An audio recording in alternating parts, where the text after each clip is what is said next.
Good morning. Can you hear me? Okay. My name is Darla Stewart, and I have had the opportunity to work with Dr. Lamina for 5 years now as a surgical assistant. And I just thank you for your time of letting me share setting up the surgical room. Your assistant is the one that is going to set the room for you. And so I'm just going to go over there. You have many tasks during the day.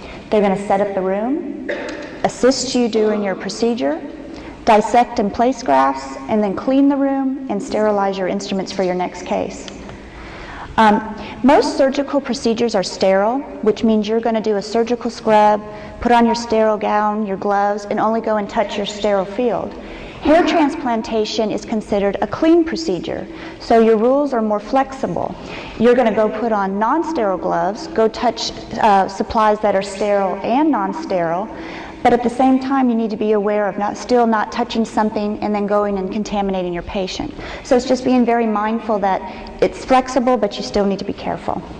In our office we have a back table, a patient chair, the surgical tray, and cutting stations. In this picture, the back table has a mixture of sterile and non-sterile supplies. Here is where we have everything to do our donor preparation, harvest our donor area, and then we also have everything for our recipient sites. The patient chair. Your assistant is not only going to protect your chair from the patient's blood, but also protect the patient from being wet and uncomfortable throughout the day. And even though they're sitting in that chair for many hours, so we want to put a pillow maybe to sit on, a gown, a blanket, and we also like to provide padding for pressure points. And also in this picture you notice our cutting stations are in the same room as our patient. We find a more intimate setting where we can build a bond or a relationship with our patient. And in between our cutting stations is where everything else is. The assistant needs to have everything prepared. By the time that you're done harvesting, they need to be ready to sit down to start cutting.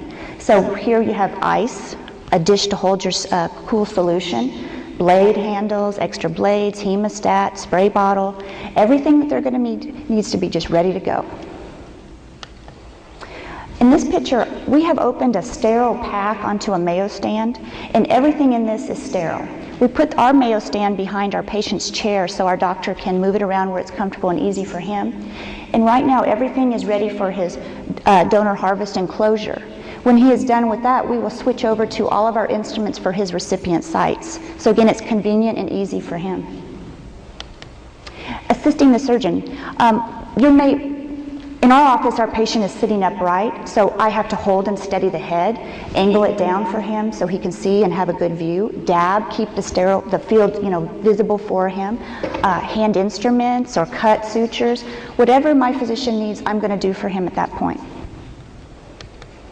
And then it's time for me to go do my graft dissection. Again, I have my table ready. I've got my pins, my blades, all my supplies are ready, and I'm ready to go.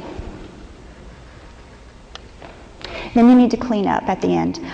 Dispose of your sharps, collect your trash, collect all your instruments that you need to go clean and sterilize.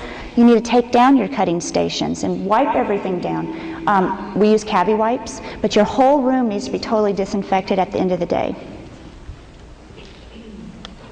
And then you need to go clean and sterilize your instruments according to your OSHA standards and have everything ready to go again to be prepared for your next case. And I just want to thank you for letting me have a few minutes of your time to share. And my main points were just going over what goes to the room, setting up the room, cleaning, and getting the instruments ready for the next time. And I just thank you so much. Thank you.